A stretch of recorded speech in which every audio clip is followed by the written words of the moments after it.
this is an iHeart podcast. Guaranteed human. Support for the show comes from Public, the investing platform for those who take it seriously. On Public, you can build a multi-asset portfolio of stocks, bonds, options, crypto, and now generated assets, which allow you to turn any idea into an investable index with AI. It all starts with your prompt. From renewable energy companies with high free cash flow to semiconductor suppliers growing revenue over 20% year over year, you can literally type any prompt and put the AI to work. It screens thousands of stocks, builds a one-of-a-kind index, and lets you backtest it against the S&P 500. Then you can invest in a few clicks. Generated assets are like ETFs with infinite possibilities, completely customizable and based on your thesis, not someone else's. Go to public.com/podcast and earn an uncapped 1% bonus when you transfer your portfolio. That's public.com/podcast. Paid for by Public Investing. Brokerage services by Open to the Public Investing Inc. Member FINRA and SIPC. Advisory services by Public Advisors LLC, SEC registered advisor. Generated assets is an interactive analysis tool. Output is for informational purposes only and is not an investment recommendation or advice. Complete disclosures available at public.com/disclosures. Kids, pets, life, your sofa sees it all. But with a washable sofa, stains don't stand a chance. All of our sofa collections come with fully machine washable covers and cushions, making cleanup effortless. Liquid and stain-resistant fabrics provide extra protection against everyday messes. Plus, with modular designs, you can rearrange your sofa however you like. Perfect for growing families and changing spaces. Starting at just $699, it's time to upgrade to a stress-free, mess-proof sofa. Visit washablesofas.com today and save. Offers are subject to change and certain restrictions may apply. There's a difference between liking a house and actually getting it. Redfin is built to make up that difference and close the gap between finding and owning the home for you. Redfin agents close twice as many deals as other agents. So when you find a home you love, you're not a step behind when it comes to making an offer. That means less watching great homes disappear and more focus on the one you'll call home. Redfin helps turn saved listings into real addresses. Get started at redfin.com. Own the dream. Flag football is exploding, and iFlag is leading the way. As the Guinness World Record holder, iFlag hosts premier flag football tournaments nationwide for boys, girls, high school girls, and adults. From first-time players to elite competitors, iFlag delivers top-level competition, unforgettable experiences, and a community built around the game. Ready to be part of it? Join the movement. Find your tournament and learn more at iflag.org. That's iflag.org. What's up, motherfuckers? Nope, that's not how we're going to start it. That's so good. I'm Robert Evans. Hello. This is the Behind the Bastard show, the show where we tell you everything you don't know about the very worst people in all of history. Only today, that's not what we're doing. This is our special Christmas episode. And I figured that in light of the holiday season, the fact that it's the time of the year where everybody tries to think about the better aspects of humankind, we would do a little break from tradition here and talk about someone who is not a bastard, but is in fact a little bit of a hero of mine. More than a little bit. My guest today is Anna Hossnieh, co-host of the Ethnically Ambiguous podcast. What did I fuck up? She didn't even notice. No, she did. She's just immune to it. This is a consistent No, what did you say? Hossnieh. That's totally fine. You're okay with Hossnieh? Yeah, who cares? At this point, who cares? He said it. Most people go like Hossnieh or Hossnieh. That's you are there, my friend. All right, let's I'll leave take this all in. Lawrence, yeah, we're keeping it in. This will be good because that way, if any of our listeners meet you, they will know how to approximately pronounce your name. Yeah. How you doing today, Anna? I am good. I overslept this morning, which is common for me on a nice Monday. Yeah. I can't hop back that well into the work week after a weekend. No, there's no hopping I just got off of a red eye from DC, so I you am ruined right Were now. Were you fighting the good war? Yeah, kind of. Yeah, I was teaching baby cops how to find Nazis on the internet. Of course you were. It was a great time. That is the most you thing I've ever heard in my life. Anna, have you ever heard of a fellow named Raoul Wallenberg? No. I'm curious, though. You're about to. In a world so full of evil, depthless greed, unspeakable cruelty, and that one Ariana Grande music video that was kind of mean, it can be easy to feel like there's no way a single human being can make any kind of meaningful difference. I feel like that a lot. I think it's a pretty common feeling in 2018 as we watch society spiral into oblivion. You've got that Weinstein laugh going again. Just combust into a cloud of dust. Yeah. Now, Raoul Wallenberg, I feel, is proof against this kind of hopeless feeling. This is the story of a man who saved tens of thousands of lives using nothing but paper and the eternal power of lying. Raoul Wallenberg might be the man from history I most admire. And so today, as sort of a Christmas present or as a Yule present, if you're not into Christmas, or as a Satanist Easter present. I think that's in December too. I don't really know much. No, probably not. I just lied about that. Saving the world. I think this might also count. We're recording this during Hanukkah, but it's not going to run during Hanukkah. But you can consider it a Hanukkah present as well, if that is your desire. Any kind of present, if you like presents. This is a kind of one of those for you. A Christmaka, if you will. Christmaka. Christmaka Satanist Easter. Mm-hmm. Right. Let's talk about Raoul Wallenberg's story after this. Raoul Wallenberg's parents were the scions of two wealthy Swedish families. His father was also named Raoul Wallenberg and was a naval officer in the Swedish Navy. His mother, Madge Weising, was the daughter of a neurologist. They married in 1911, but Raoul contracted cancer a few months later and died 3 months before the birth of the son who would carry on his name. So, but he didn't go by the second or junior? No, because his dad was dead as shit. So you don't got to do that if your dad dies. So Swedish. So Donald, well, no, not gonna do that. That's breaking the law again. So our Raoul Wallenberg was born on August 4th, 1912 in Kapsta, Sweden. He spent his first few years living in bougie comfort with his mother and his grandmother. Raoul grew up in about as much privilege as it's possible to grow up with. His grandfather had been the Swedish ambassador to Japan. His uncles were wealthy bankers, founders of the Enskilda Bank. He had kin who were bishops. His great-grandfather was a Jewish man who'd become the king's chief financial advisor. He himself was not Jewish, but he comes from, privilege. When you've got a relative who's advising the king on where to invest money, anyone who's got an ambassador uncle. You're like, oh, here we go. Here we go. Yeah. Yeah, I actually lived near the Saudi embassy, and I can tell you those kids do not drive well. Do you ever walk by and go, oh, if I'm feeling crazy today, maybe I'll go in there? I mean, again, we're really trying to get away from talking about committing crimes on this podcast. Oh, sorry. But I can't help myself. I will say it looks pretty fortified. You would have trouble. Yeah. Next to a really good shop for getting desserts and stuff. Well, I mean, that makes sense. Yeah, really, really nice desserts and coffee. Also a nice T-shirt store next door, and then where Saudi is it? embassy. In Koreatown area? No, it's in the west side. Yeah. I didn't know that. Yeah. Because most of the embassies are kind of on that Wilshire block, the consulates and stuff. Some Saudi building, and it's this giant fortress-looking thing in the middle of a shopping district. It's really weird. Interesting. It's one of those things. There's no signs. I didn't realize until later, but there's all regularly really nice cars with diplomatic plates driving through, and usually driving like a bat out of hell. Because I mean, if I had diplomatic plates, I would. Lawless. Yeah, I would never drive sober. Okay. When Raoul's mother remarried in 1912, he was 6 years old. His stepdad became the administrator of the largest hospital in Sweden. By all accounts, his childhood was a happy one. His mom and stepdad gave him a great deal of freedom to roam around, and he generally had an opportunity not a lot of rich kids have, which is to kind of come to their own conclusions about life. Raoul was particularly close to his grandpa Gustav. Since Gustav spent his career as a diplomat, he considered himself a citizen of the world rather than just a Swede. He wanted his grandson Raoul to grow up understanding the duty and obligation that he felt people owed each other. Raoul graduated from secondary school in 1930. He spent 9 months in mandatory military service and then spent a year at the University of Poitiers in France. By the time he was 20, he was fluent in English, German, Russian, and French. Sounds exhausting, right? Yeah. Yeah. I'm always over, it's good. Yeah. Yeah. Well, that's always an interesting thing. American kids don't do that. It was kind of an old-timey, kind of European style to be I just learned all the languages. I just learned all the languages. There's no television. Yeah, exactly. There's no Twitter to distract me. Anyway, I speak Chinese. Never going to go there because there's no antibiotics. It's just a hobby. It's just a hobby. Yeah. In 1931, Raoul traveled to the United States for college. He was an artist, and he sought a career in architecture.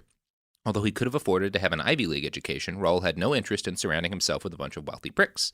His sister described him as an anti-snob who loved Charlie Chaplin, hot dogs, and sneakers. He went by the nickname Rudy. He would not have fit in at Harvard or Yale, but the University of Michigan proved to be a perfect fit.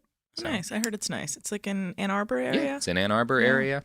And Gorgeous during the winter. Most of what I know about Michigan is that Ann Arbor is a place in it. That's very true. All right, moving on. He was popular at college. One classmate recalled that Raoul was a star who always thought to the essence of an issue. He was full of energy, good humor, and generally a good guy. Raoul refused to join a fraternity because, in the words of a friend, he worried it would isolate him from a certain strata of students. Wow, he really is a good guy. If he's like, no, I'm sorry, fraternities just aren't for me. I just feel like I don't want to hang around with rich people all the time. Yeah. He's like, I'm not trying to get sucked into bro culture, really trying to open my eyes and see just what's out there. Just trying to see the world. Yeah. Yeah. During the holidays, Wallenberg indulged in his passion, hitchhiking. He wrote in a letter to his grandpa that, quote, when you travel like a hobo, everything's different. You have to be on the alert the whole time. You're in close contact with new people every day. Hitchhiking gives you training in diplomacy and tact. This training would prove critical for what's going to come later. Hitchhiking also gave Wallenberg experience in staying calm during moments of tremendous danger. During his second summer in America, what? Just only a man could do that. Well, yeah, I mean, yes, this is definitely... I'm like, could I have done that? No, I would have been murdered in my moments of diplomacy. I mean, yeah. I mean, as a heads up, this is a story of a guy who's born into, like, about as much privilege as is possible to be born into, but who actually, like, deploys it really effectively, which is part of why I like this story.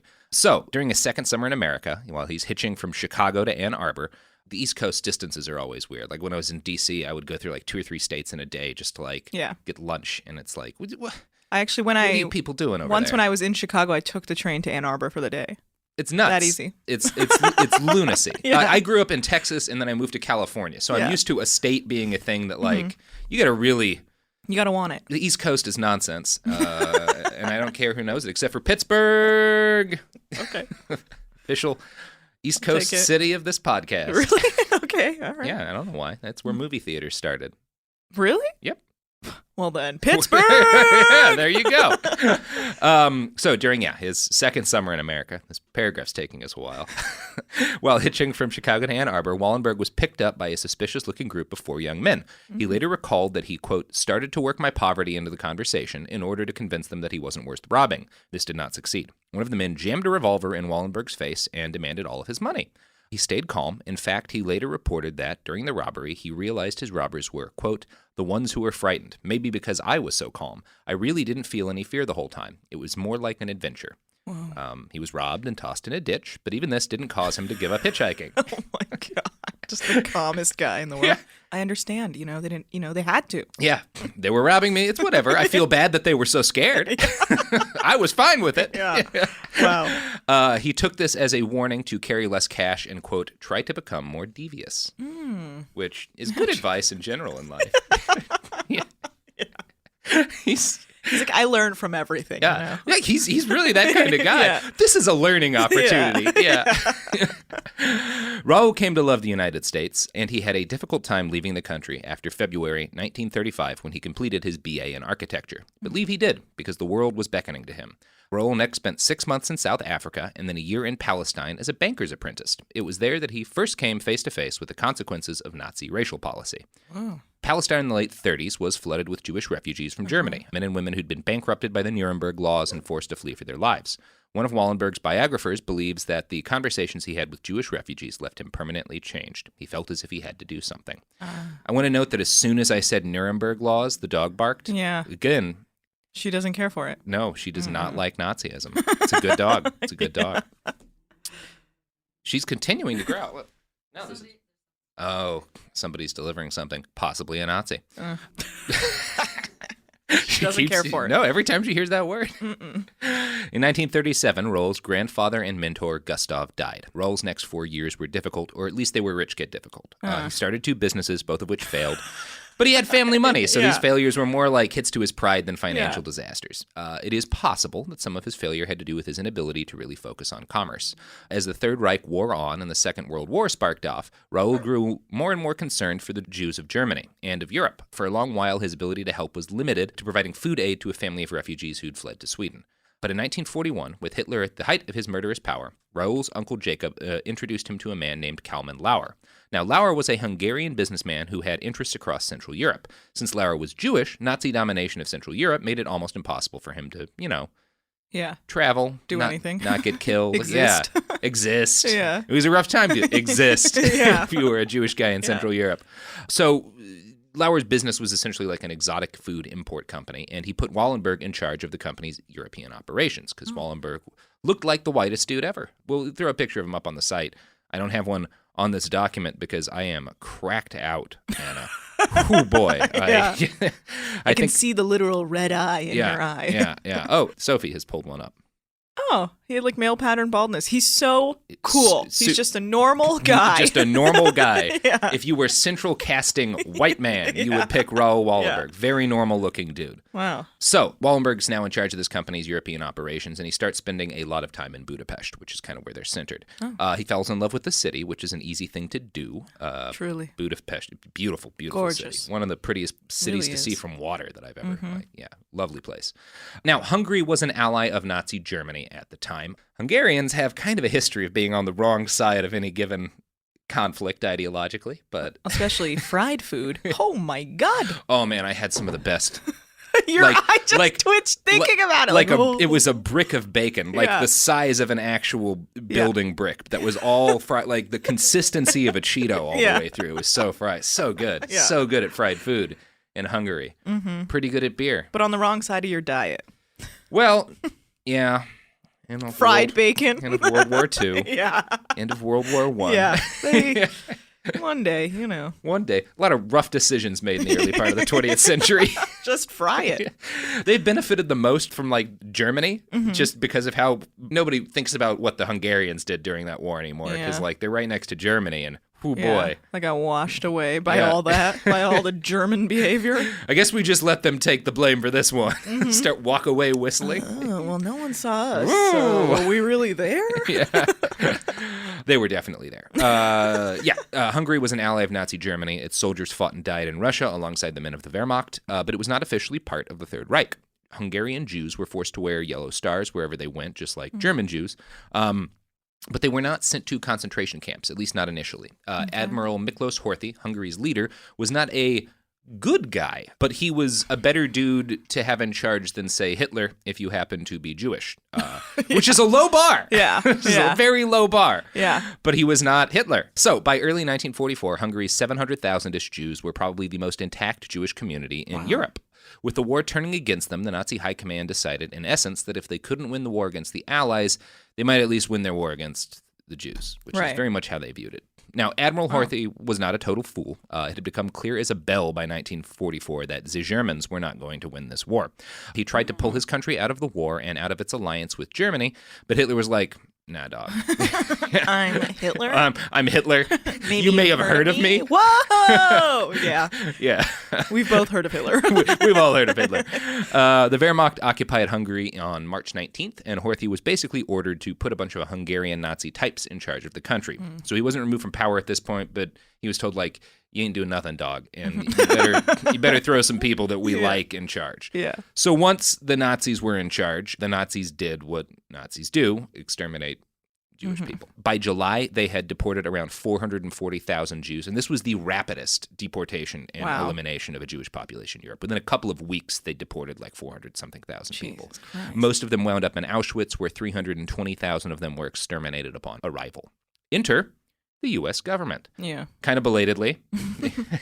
Took a couple of years, a few million deaths. Yeah. But while up until this point, the United States' reaction to the Holocaust could best be described as piss poor, the Roosevelt administration finally decided we should maybe do something about this thing we don't have a word for yet, because the word genocide wasn't coined until after this point. But they decided to do something. Murder rampage. Murder rampage. There you go. Yeah. They sent a guy named Ivar Olsen to Stockholm as the official representative of the War Refugee Board, or WRB. Now, Olsen's task was to find someone who could speak both Hungarian and German and was willing to travel into one of the deadliest parts of the world as the Reich slowly collapsed and try to rescue Jews from Hitler's death machine. Olsen met Kalman Lauer, and Lauer recommended his friend Raoul Wallenberg for the job. Wallenberg instantly agreed. He traveled to Budapest in July 1944 as, officially, the secretary for the Swedish embassy in Budapest. So, we're going to talk about what he did in Budapest. But first, do you like products? Nice. Are you a fan of services? I am. Well, that's about ads. Support for the show comes from Public, the investing platform for those who take it seriously. On Public, you can build a multi-asset portfolio of stocks, bonds, options, crypto, and now generated assets, which allow you to turn any idea into an investable index with AI. It all starts with your prompt. From renewable energy companies with high free cash flow to semiconductor suppliers growing revenue over 20% year over year, you can literally type any prompt and put the AI to work. It screens thousands of stocks, builds a one-of-a-kind index, and lets you backtest it against the S&P 500. Then you can invest in a few clicks. Generated assets are like ETFs with infinite possibilities, completely customizable and based on your thesis, not someone else's. Go to public.com/podcast and earn an uncapped 1% bonus when you transfer your portfolio. That's public.com/podcast. Paid for by Public Investing. Brokerage services by Open to the Public Investing Inc. Member FINRA and SIPC. Advisory services by Public Advisors LLC, SEC registered advisor. Generated assets is an interactive analysis tool. Output is for informational purposes only and is not an investment recommendation or advice. Complete disclosures available at public.com/disclosures. Life gets messy. Spills, stains, pet accidents, and kid chaos. But with Anabay, cleaning up is easy. Our sofas are fully machine washable, inside and out, so you never have to stress about messes again. Made with liquid and stain-resistant fabrics, that means fewer stains and more peace of mind. Designed for real life, our sofas feature changeable fabric covers, allowing you to refresh your style anytime. Need flexibility? Our modular design lets you rearrange your sofa effortlessly. Perfect for cozy apartments or spacious homes. Plus, they're earth-friendly and built to last. That's why over 200,000 happy customers have made the switch. Upgrade your space today. Sofas start at just $699. Visit washablesofas.com now and bring home a sofa made for life. That's washablesofas.com. Offers are subject to change and certain restrictions may apply. Flag football is exploding, and iFlag is leading the way. As the Guinness World Record holder, iFlag hosts premier flag football tournaments nationwide for boys, girls, high school girls, and adults. From first-time players to elite competitors, iFlag delivers top-level competition, unforgettable experiences, and a community built around the game. Ready to be part of it? Join the movement. Find your tournament and learn more at iflag.org. That's iflag.org. Hey, this is U.S. Olympic gold medalist Tara Davis Woodhull. And I'm U.S. Paralympic gold medalist Hunter Woodhull. As athletes, our lives are about having a clear path. And a team that you can absolutely trust. So when it came to getting the best mortgage, we chose PennyMac. PennyMac is proud to be the official mortgage provider of Team USA and you. Learn more at pennymac.com. PennyMac Loan Services, LLC, Equal Housing Lender, NMLS ID 35953. Licensed by the Department of Financial Protection and Innovation under the California Residential Mortgage Lending Act. Conditions and restrictions may apply. And we're back. We're talking about not a bastard today, the opposite of a bastard, hero. And yeah, so when we last left off, Wallenberg had just sort of made it to Budapest as a secretary with the Swedish embassy, but that job title was essentially nonsense. Yeah. Wallenberg had a pretty open sort of mandate to just try to save people's lives, and they'd given him just a job so that he was technically attached to the embassy. Right, but was he almost just like on a secret mission? Yeah. Yeah, that's exactly what was happening. Okay.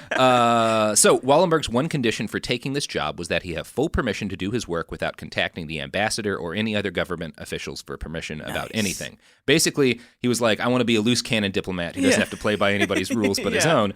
And this rarely happens in government, but they were like, sure. Like, we're in kind of a weird time. This is a weird time. Yeah, why not? Yeah. Can't make the situation worse. Have you guys seen what's happening out there? By late July, the only intact Jewish community left in Hungary was the Jewish ghetto in Budapest. Now, before the Nazis could deport and exterminate all of them too, Admiral Horthy ordered a halt to the deportations. And again, not because he was a great guy, but because he was like, they're definitely going to lose the war, and I want to be the guy who tried to stop the mass murdering, so maybe I don't get hung. Yeah. He's an opportunist. He's an opportunist. I mean, you get credit for trying to stop the Nazis from killing Jewish people, for sure. Glad he did that. But again, Horthy's a complicated figure in history, we'll say that. So his halt held for a few months, but it was clear to everyone that eventually the Nazis were going to push back again, because it's kind of what Nazis do. Wallenberg began to focus his efforts on protecting the Jews in his care from being arrested or attacked in the hopes that the Jewish community in Budapest would just be able to sort of wait out the end of the war. So he was kind of playing for time. Yeah. Raoul opened a diplomatic office in Budapest. He hired 400 Jewish people to staff it. He didn't pay them because he didn't And they have the money to do that, but that wasn't the point. As embassy employees, these Jews would be protected against deportation. Wallenberg ordered his men to remove their yellow stars. He told them, "You are now under Swedish diplomatic protection." So this remains the only truly justified example of an unpaid internship in history. Whoa. Yeah. So it was done well once. Let's just say this is going to save your life. Let's just say you work without pay, and so that you can't get deported. Yeah. Is that cool with everybody? Yeah. His next move was to start issuing a new type of Swedish passport, the Schutzpass. The government gave him the authority to print 1,500 of these passes, and he lobbied to increase that number to 4,500, and eventually just started printing them out and handing them out like hotcakes without permission. Yeah. Wallenberg designed these protective passes himself because, again, he was an artist. He knew German and Hungarian fascists, like all fascists, were unduly impressed by colorful government documents with impressive symbols on them. Wallenberg printed his protective passes in yellow and blue with a garish coat of arms that included the 3 crowns of Sweden in the middle. They were covered with stamps and signatures, all of which were just nonsense. He just knew that it made it look more legit. But the Germans are like, wow! There's a shitload of stamps on this motherfucker. Well, all right. All right, you're good. I guess we're not committing genocide today. Did you see the stamps? Yeah. That's absurd. It's just really ridiculous that it worked. Because the Schutzpass was more or less a lie, but it was a lie that worked. By the end of the war, it's possible that he issued as many as 20,000 of them, which means 20,000 human lives were saved by what was, in essence, a really good set of doodles and bullshit. Yeah. But it worked. Oskar Schindler, for some comparison, saved around 1,200 human lives, which is obviously still an immense, almost unthinkable act of heroism. Yeah. But I'm just trying to point out the titanic scale of what Wallenberg accomplished, because he's just getting started at this point. So one of the reasons Wallenberg was so successful is that he had grasped an incredibly important truth about law and government, which is that neither of those things are real in any meaningful way outside of the heads of the people that live within them.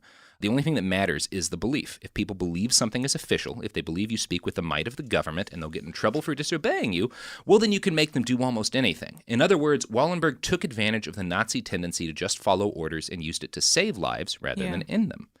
Now, nice. The War Refugee Board and Swedish government provided Wallenberg with enough funds to rent 32 buildings. He declared them extraterritorial buildings, which was, again, not a thing. Yeah. He told everyone that these buildings were legally covered by Swedish diplomatic immunity, and he told this lie so forcefully that it wasn't questioned. The buildings he rented were built to hold less than 5,000 people, but Wallenberg, being a pretty decent architect, remodeled them and was able to fit 35,000 Jews inside of them. What? Yeah. He also operated a soup kitchen and a hospital for the people in Budapest's Jewish ghetto. Wow. Yeah, he's hitting with all steam here. Working He's fast. a couple of months into the job at this point. Yeah. On October 15th, 1944, the Hungarian Arrow Cross movement seized power and deposed Admiral Horthy. Now, the Arrow Cross was essentially just Hungarian Nazis, you know? Okay. They were backed by the Germans and acted as an even more puppet government than the last one had been. The deportations resumed. Oh, no. Wallenberg instantly began confronting trains filled with Jews before they could depart for their journey to Auschwitz. Sandor Ardai, a driver for Wallenberg and member of the Jewish underground, later recalled one such instance. Quote, "He climbed up on the roof of the train and began handing in protective passes through the doors, which were not yet sealed. He ignored orders from the Germans for him to get down. Then the Arrow Cross men began shooting and shouting at him to go away. He ignored them and calmly continued handing out passports into the hands that were reaching out for them. I believe the Arrow Cross men deliberately aimed over his head, as not one shot hit him, which would have been impossible otherwise. Yeah. I think this is what they did because they were so impressed by his courage. After Wallenberg had handed over the last of the passports, he ordered all those who had one to leave the train and walk to the caravan of cars parked nearby, all marked in Swedish colors. I don't remember exactly how many, but he saved dozens off that train, and the Germans in Arrow Cross were so dumbfounded they let him get away with it." He would regularly stop trains and just shout at SS, even when he didn't have passports, would just berate the SS guys in charge of the crowd to let whole carloads of people off. Like, what? Yeah, this is there was nothing backing him up. He was just going out there and being like, "These are Swedish citizens," with no proof, just a really good liar, and really good at bullshitting and pretending he has the force of a government. It really is behind the him. power of confidence. It's the power of being a tall white guy. Yeah, but he's like, fake it till you make it. Fake it till you make it. Fake it till you avert a genocide. Yeah. Now, Nazis being Nazis, they did push back against Wallenberg's safe houses. On Christmas Eve, 1944, a bunch of Nazis raided one of Wallenberg's safe houses. They took hundreds of people out in the middle of the night and marched them to the Danube. The Nazis tied 3 people together at a time, shot the person in the middle, and then would let the corpse pull the other 2 down into the freezing river. This was to save bullets. God. Germans, you know, They're not monsters. They're Nazis. Yeah, they're Nazis. Jesus Christ. Wallenberg found out what was going on, and he rounded up volunteers from his staff, people who could swim, and together they jumped into the river and fished out as many survivors as they could find, saving 50 or 60 people that night. Now, my God. Yeah. The Arrow Cross had even less respect for due process than the last regime had. They took to hunting down and murdering Jews in the street, so Wallenberg had to ramp up his rescue operations in order to cope. He found Aryan-looking young Jewish men, and he put them in Arrow Cross uniforms and had them guard his safe houses. He started issuing protective papers to everyone and just ignored the fact that the Swedish government hadn't actually given him the power to do that. Yeah. When his funding ran low, Wallenberg turned to blackmailing local officials and businessmen and committing other petty crimes in order to finance his rescue operations. Of course. Why wouldn't you at this point? Why not? Fuck it. Yeah. The world's ending. Yeah. Yeah. The Arrow Cross responded by declaring Wallenberg's protective passports to be no longer valid. Wallenberg protested to the government and somehow managed to get them reinstated. But at the end of the day, Eichmann and the Nazis who really ran things in Hungary now were committed to wiping out the last of that country's Jews. By the winter of 1944, the Russians had advanced enough that the Germans could no longer send Jews to Auschwitz on trains.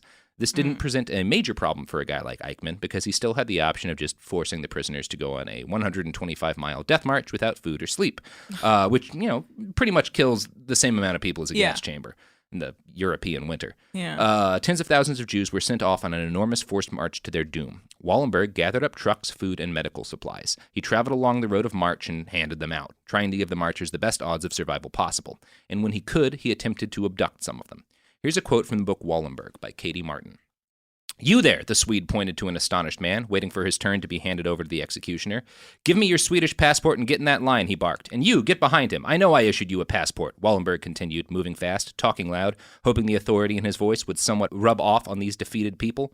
The Jews finally caught on. They started groping in pockets for bits of identification. A driver's license or birth certificate seemed to do the trick. The Swede was grabbing them so fast. The Nazis, who couldn't read Hungarian anyway, didn't seem to be checking. "Faster," Wallenberg's eyes urged them. "Faster, before the game is up." In minutes, he had several hundred people in his convoy.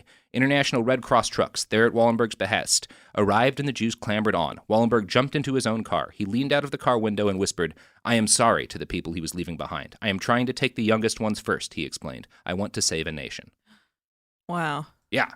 That's wild. This is an act of pure balls. Wallenberg had no legal basis for what he was doing, but he knew something important about fascists, which is that they respond to confident leadership. It's kind of their only thing. They'll do whatever a loud and certain person tells them to do. That's so cool. Yeah, he just knew. hacked their little Nazi brain. Yeah. Oh, this is how Nazis work. Oh, fine. They just want a confident guy to yell at them. That's what I'll do. Yeah. Yeah. Oh, that's genius. Saving people grew to become an all-consuming obsession for Raoul. Before he traveled to Budapest, he'd confided in a friend that his nightmare would be to return to Stockholm knowing that he hadn't done absolutely everything in his power to save as many Jews as possible. So while he was in Budapest, Wallenberg slept just 4 hours a night at most. He was constantly in motion while he was awake. This was necessary because the fascists were always moving too. Tommy Lappet, a 13-year-old who lived in one of Wallenberg's safe houses, recalled this. "One morning, a group of these Hungarian fascists came into the house and said that all the able-bodied women must go with them. We knew what this meant. My mother kissed me, and I cried, and she cried. We knew we were parting forever, and she left me there, an orphan to all intents and purposes.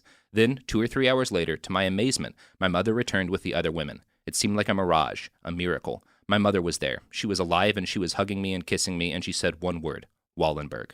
I knew who she meant because Wallenberg was a legend among the Jews. In the complete and total hell in which we lived, there was a savior angel somewhere, moving around. After she had composed herself, my mother told me they were being taken to the river when a car arrived and outstepped Wallenberg, and they knew immediately who it was, because there was only one such person in the world. He went up to the Arrow Cross leader and protested that the women were there under his protection. They argued with him, but he must have had incredible charisma, some great personal authority, because there was absolutely nothing behind him, nothing to back him up. He stood out there in the street, probably feeling the loneliest man in the world, trying to pretend that there was something behind him. They could have shot him then and there in the street, and nobody would have known about it. Instead, they relented and let the women go. Oh, he just kept screaming at them. He just kept screaming at them until he saved hundreds of people. Yeah. That's crazy. Jesus, this man. This guy, right? Wallenberg. he's hell of a dude. He's almost like a folk hero. Yeah. Wallenberg became famous among the Nazis as well. Eichmann called him Jew-Dog Wallenberg because Nazis are not very creative people. No, not at all. Not at all. Jew-Dog? Yeah. That doesn't sound like Raoul. Get out of here. Rajul, maybe? Like, if I'm trying to do that, I'm just saying, like, there's other... Yeah. Fucking Eichmann. They harassed him regularly, and the Nazis even blew up his car at one point. He took to sleeping in different houses every night in order to avoid assassination. As 1945 dawned, the Soviet war machine was closing in on Budapest.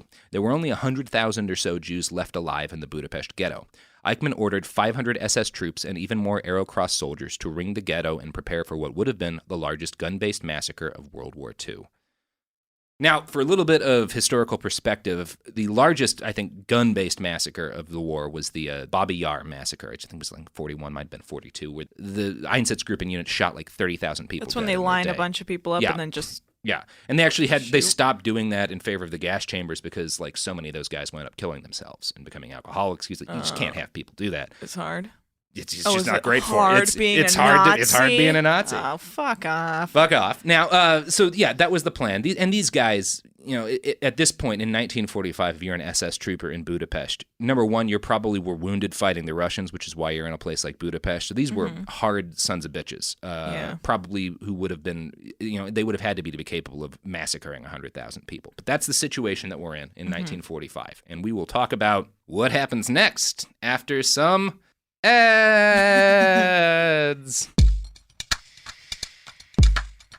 Support for the show comes from Public, the investing platform for those who take it seriously. On Public, you can build a multi-asset portfolio of stocks, bonds, options, crypto, and now generated assets, which allow you to turn any idea into an investable index with AI. It all starts with your prompt. From renewable energy companies with high free cash flow to semiconductor suppliers growing revenue over 20% year over year, you can literally type any prompt and put the AI to work. It screens thousands of stocks, builds a one-of-a-kind index, and lets you backtest it against the S&P 500. Then you can invest in a few clicks. Generated assets are like ETFs with infinite possibilities, completely customizable and based on your thesis, not someone else's. Go to public.com/podcast and earn an uncapped 1% bonus when you transfer your portfolio. That's public.com/podcast. Paid for by Public Investing. Brokerage services by Open to the Public Investing Inc. Member FINRA and SIPC. Advisory services by Public Advisors LLC, SEC registered advisor. Generated assets is an interactive analysis tool. Output is for informational purposes only and is not an investment recommendation or advice. Complete disclosures available at public.com/disclosures. Sink into affordable luxury. Anna is the only machine washable sofa, inside and out. With stain-resistant slip covers and a cloud-like frame duvet, everything goes right in the wash. Plus, the modular design lets you change the look of your space anytime. Visit washablesofas.com to upgrade your home. Shop up to 60% off site-wide, with sofas starting at just $699 and a 30-day money-back guarantee. Shop now at washablesofas.com. Offers are subject to change, and certain restrictions may apply. Flag football is exploding, and iFlag is leading the way. As the Guinness World Record holder, iFlag hosts premier flag football tournaments nationwide for boys, girls, high school girls, and adults. From first-time players to elite competitors, iFlag delivers top-level competition, unforgettable experiences, and a community built around the game. Ready to be part of it? Join the movement. Find your tournament and learn more at iflag.org. That's iflag.org.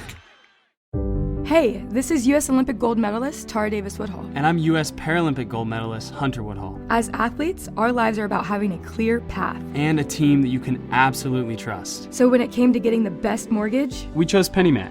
PennyMac is proud to be the official mortgage provider of Team USA and you. Learn more at pennymac.com. PennyMac Loan Services, LLC, Equal Housing Lender, NMLS ID 35953. Licensed by the Department of Financial Protection and Innovation under the California Residential Mortgage Lending Act. Conditions and restrictions may apply. And we're back. Boy, howdy. I do love ads. Boy, howdy. So we were talking about how the Nazis were going to massacre 100,000 people by shooting them to death in the Budapest ghetto. Oh, the joy. The joy? Oh, you're talking about the ads. Yeah. No. Talking about Wallenberg coming to hopefully save them at the last second. Yep. So Eichmann had ordered this massacre, but he was not there in person because he was trying to escape Nazi Germany, which he did for a while. Yeah. So the task of murdering all these people went to SS General August Schmidthuber. Now, Wallenberg caught on to the plan, and he went straight to Schmidthuber's office. He promised the man that if anything happened to the ghetto, he would make it his business to ensure the general was found personally responsible for the massacre and hanged for crimes against humanity. This was pure bluff. But it worked. Schmidthuber called off the massacre. Look, man, I don't want to have to get you hung. I don't want to get you in trouble, buddy. She's like, what are you talking about? He's like, yeah, you're going to get in trouble. I don't know. Let him go. Yeah, I'll get you in trouble with some sort of international legal committee that doesn't exist right now. Yeah.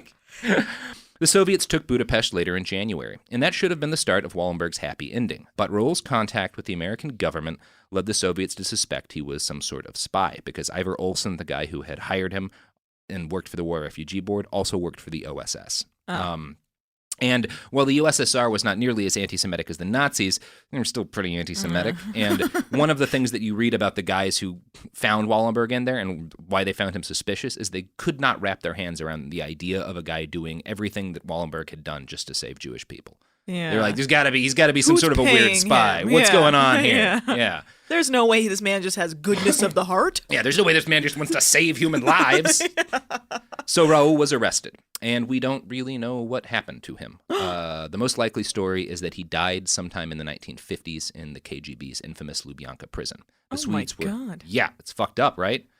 The Swedes were so concerned with having good relations with the USSR and staying neutral that they took no effort to save the life of a man who was a citizen of their country, a government employee, and one of the greatest Swedish heroes ever born. Yeah. In April of 1945, the U.S. State Department even offered Sweden for help in asking the Russians about Wallenberg to pressure them a little bit. Yeah. And Sweden said no. They didn't want to compromise their neutrality by trying to save this guy's life. In 1946, after intense public demand, the Swedish foreign minister went to Moscow to ask Joseph Stalin, in essence, what happened to Wallenberg. And he did ask him that, but immediately afterwards he said that he personally thought Wallenberg had probably died in Budapest, and basically gave Stalin an opening, and Stalin took the opening and just didn't say this was untrue, so that's the line the government went with for a while. What? Yeah.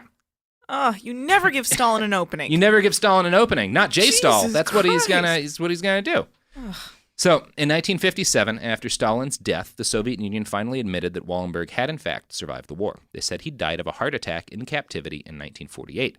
This remained the Russian government's official stance until well after the end of the Cold War.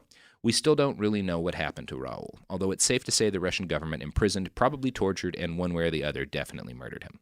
Now, at the end of World War II was a chaotic time. Estimates vary wildly on how many lives Wallenberg saved. The most common estimate is 100,000 human beings, but it may be several times that many because his activities provided a blueprint several other embassies used to rescue Jewish people as well.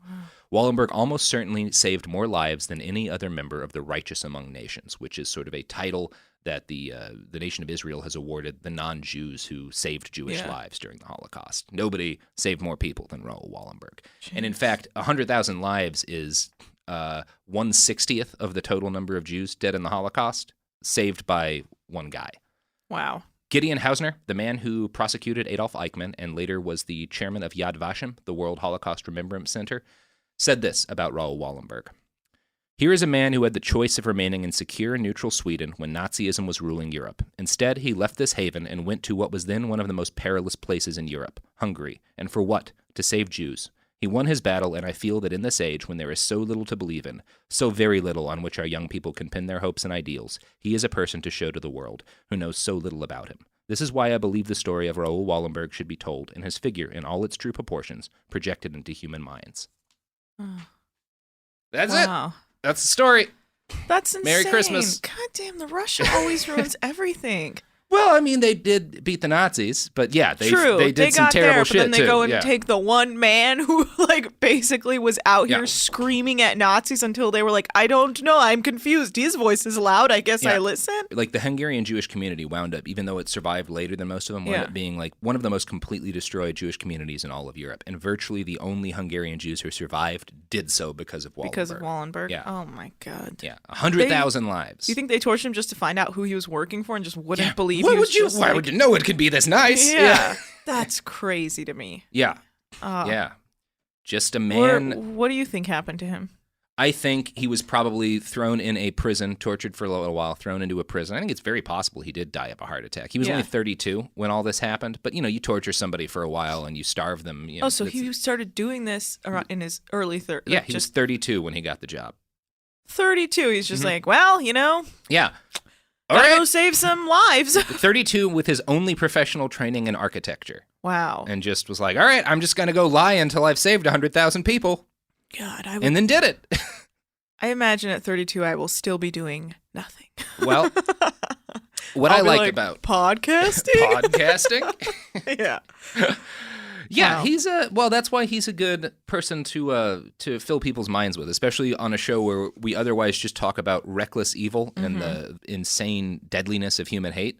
This guy who grew up and learned one of the most important truths you can learn as a tall white guy, which is that it's a superpower. You know, if you're a tall white guy and you just balls your way into a situation with confidence, 9 out of 10 people will listen to you. 9 out of 10 Nazis. 10 out of 10 Nazis. I don't know, man. He just seems I to know mean, what we're he's supposed to talking kill about. these people, but look at how tall and white he is. And look, he's got that paper with all the stamps on it. I don't know. That's I guess very colorful. I guess we don't kill these people. That's crazy. It's wild, but They it would just be worked. like, get off the train, get off the train, Get off the train. Look at how tall this guy is. Get off the train. Yeah. That's amazing. That's an amazing story. Yeah. Never heard of him? Yeah. That's wild. I am so upset with the USSR. Yeah, it's pretty frustrating. And Sweden. Yeah. God, that is so annoying. It's like, Yeah. the man did so much He did work so for you. much in like 5 or 6 months. Yeah. Saved 100,000 lives. Like, sorry, we're neutral. Yeah. Ugh. Yeah. So, be like Raoul Wallenberg. Save lives. Print some fake passports and go save people. Speak loudly. Yeah. Be tall. Do crime. Save lives. Yell at fascists. Yell at fascists. Yeah. But productively yell Yeah. at fascists Yeah. to get them to be less fashy. Do you think that would work with the alt-right if you just want to just spoke loud? Like, guys, I don't know about this. It's worth a shot, right? Yeah. Like, I don't know. He's talking quite loud and he is white. What if we all go to Waffle House? Yeah. Like, oh, yeah. Waffle House! Yeah. Yeah. And just give them heart disease through Waffle House. Yeah. Just poison all the waffles. Yeah. That's Or fry them forever. Mhm. The Budapest way. the boot. Fry everything. Yeah. I do want to go back to Hungary and eat more. It's actually Bacon, quite cheap, bricks. too. Yeah, very inexpensive place. Yeah. Yeah. I recommend. Kind of have a dictator in charge now. That part's not great. Europe is just like us. They go back and forth. Same thing with Poland. It's happening over there as well. Yeah. People They got some fascists in charge. forget how bad it went the last time. Yeah. And they're like, what if we try that again? Yeah. Maybe not everyone will die this time. Yeah. Well, We're on a wave. we better hope there's a couple of Wallenbergs waiting in the wings, getting their degrees in architecture right Yeah. now, learning how to use their power as tall, balding white men to Yeah. shout the world into a better place. I hope so. I need someone to just tell me where to go. I know. That's why it works. Yeah. So this is a great story about the power of lies and bullshit to save lives. I love that part of it because I'm a big fan of lies and bullshit. Yeah. Great thing to be able to do. Anna, pluggables to plug. Pluggables. You can listen to my podcast with Shireen Yunus called Ethnically Ambiguous on the How Stuff Works Network. Mhm. Yeah, you can follow me on Twitter at Anna Hossnieh. I tweet about stuff. I retweet Robert every once in a while. Robert just posted a really crazy video of a guy that's wild. how to get out of when Speaking you of fall, heroes, yeah. when you fall through ice. Yeah. And he did it by falling through ice on Yes. video and then like calmly explaining the things that you need to do to Yeah. extricate yourself from that situation. It's incredible. Yeah. It's truly like, Well, and it teaches you these things. there's a similarity in that video between what Wallenberg did, which is that when the guy first falls in the ice, you can hear in his voice that he's in a pretty dire strait because Yeah. it's shocking. It's freezing. And that's why most people die, is that they Yeah. panic in that moment of extreme pain. And he walks you through that, like, you just have to breathe for a while and Yeah. calm down and realize the cold's not going to kill you right away. It You have passes. time. It passes. You have time to think through your actions and calmly and decisively extricate yourself from the situation. And in every dangerous situation I've ever been in, that really is the key, is like, okay, my body is telling me to take certain actions right now, but maybe I should think for just a second and like figure out calmly. Like, you almost never need to take that sort of panic thrash response. It's all Yeah. about moving with purpose. Yeah. And yeah, it's a great video. Yeah. Look it up somewhere. It's on your Twitter. Look up Guy Falls Through Ice YouTube or my Twitter Yeah, just go to his today. Twitter, yeah. But I will have tweeted Yeah. probably 50 times Just about scroll back 4 months. nonsense. Yeah. I don't even know what day it is. So, Thanks for having me. thanks for being on. I'll do what I can. Yep. You can buy a T-shirt. I should. You should buy a T-shirt, and you listening should buy a T-shirt from TeePublic's Behind the Bastards store. Phone cases as well. Cocaine spoons. Sophie is saying that they sell branded Coke spoons now. Fantastic. So And- Fleetwood Mac, if you're listening. Branded Coke totes? Branded Coke totes. Yep, absolutely. Also Fleetwood Mac. We're really aiming for that sweet Fleetwood Mac demographic. Yeah. Something to blow cocaine up your butt. I'm Robert Evans. You can find me on Twitter at iWriteOK. You can find my book, A Brief History of Vice. It's a great Christmas gift, although this will probably be running like the day before Christmas, but you can buy a Kindle book anytime. Amazon Prime, man. Yay. Speaking of evils. gigantic evil machines that destroy the... Support the evils. Oh, God, this paper is even from Amazon. Why Everything is Amazon selling they paper? They literally do everything, Robert. There's this nothing is you can't so touch unsettling. that at one point came through the hands of Amazon. It's Anyway, crazy. Amazon, if you want to throw some ad rev our way. No. Oh, boy. No. It's a machine By the way, my that home generates it was misery. made by Amazon. Wait, what? Yeah, I live in a prime home. No, you're No, lying. I'm just joking. Okay. It's not It here hasn't yet, gone that but far you know yet. it's coming. Oh, no, I mean, I'm sure we will all live in prime homes. Yeah, I live in the prime apartment complex. Yeah. There's no bathrooms, No. but there's a hole in the wall. Yeah. You have to deliver 3 packages every morning. It's part of your rent. You just start working for Amazon. Amazon has started to do this thing where, like, they just have random people delivering stuff. and They do. They're not good at it. So They just show up in random cars. I just see packages lying everywhere now. Yeah. Where it's like, Yeah. you guys don't know how to do this job. It's third party all the way. They just are like, yeah, you can do it. Half of them don't deliver your packages. You're like, why do you have this job? What if random people just did everything for nothing? Yeah. And that's how our company worked. 10 cents and an I hour. get $1 billion a day. That's the Jeff Bezos plan. He's another guy who just was like talking very loudly. We're all like, yeah. No, that's why I yeah. have so much respect for the one guy who doesn't use that power for evil. Yeah. Raoul Wallenberg. So Yes. if he was in charge of Amazon, it'd probably just be a company dedicated to saving Syrian refugees. Yeah, I know. Yeah. Amazon Prime, you just literally get a What if we just ship them out of the country? They're just delivered to your house and you just take care of them and help them start a new life. Yeah. Yeah. If you're listening, Amazon. Yeah, that's what you should be doing. That's what you should be doing. Go to the islands in Greece and I help. will stop talking smack if you just start shipping people out of country. Cameroon, too, could maybe use it. Ugly stuff going on there. Anyway. Anywhere where there is some serious strife with the people. Yeah. Honduras? Honduras, Come sure. on. Ship people out of there. Yeah. Send them to Ohio? No, that seems mean to them. Send them to Send them to San Diego. Michigan. Yeah, Ann Arbor. Ann Yeah, Arbor. Ann Arbor, Wallenberg would appreciate yeah. that. Yeah, Michigan. Nice place. Beautiful. Beautiful. place. All right. Well, this has been the episode. Merry holidays. Enjoy your winter times. Eat eggnog. Fight Nazis. I love about 40% of you.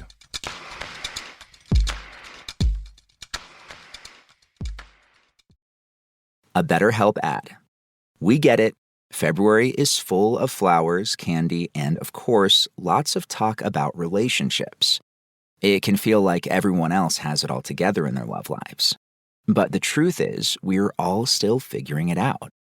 Whether you're working on your marriage, navigating the dating apps, or prioritizing staying single, no matter where you are, you're right on time.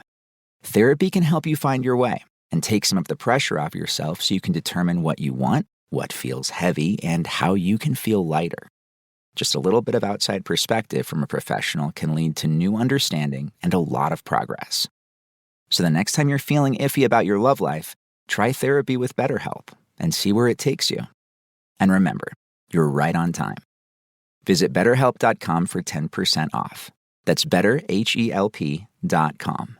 Time for a sofa upgrade? Introducing Anabay Sofas, where designer style meets budget-friendly prices. Anabay brings you the ultimate in furniture innovation with a modular design that allows you to rearrange your space effortlessly. Perfect for both small and large spaces, Anabay is the only machine-washable sofa inside and out. Say goodbye to stains and messes with liquid and stain-resistant fabrics that make cleaning easy. Liquids simply slide right off. Designed for custom comfort, our high-resilience foam lets you choose between a sink-in feel or a supportive memory foam blend. Plus, our pet-friendly, stain-resistant fabrics ensure your sofa stays beautiful for years. Don't compromise quality for price. Visit WashableSofas.com to upgrade your living space today. Sofas start at just $699 with no risk returns and a 30-day money-back guarantee. Get up to 60% off plus free shipping and free returns. Shop now at WashableSofas.com. Offers are subject to change and certain restrictions may apply. Flag football is exploding, and iFlag is leading the way. As the Guinness World Record holder, iFlag hosts premier flag football tournaments nationwide for boys, girls, high school girls, and adults. From first-time players to elite competitors, iFlag delivers top-level competition, unforgettable experiences, and a community built around the game. Ready to be part of it? Join the movement. Find your tournament and learn more at iflag.org. That's iflag.org.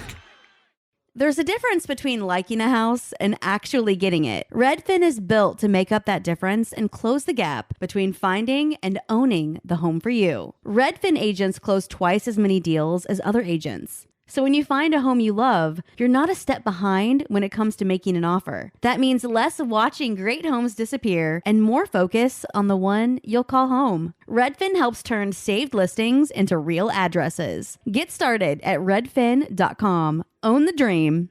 This is an iHeart podcast. Guaranteed human.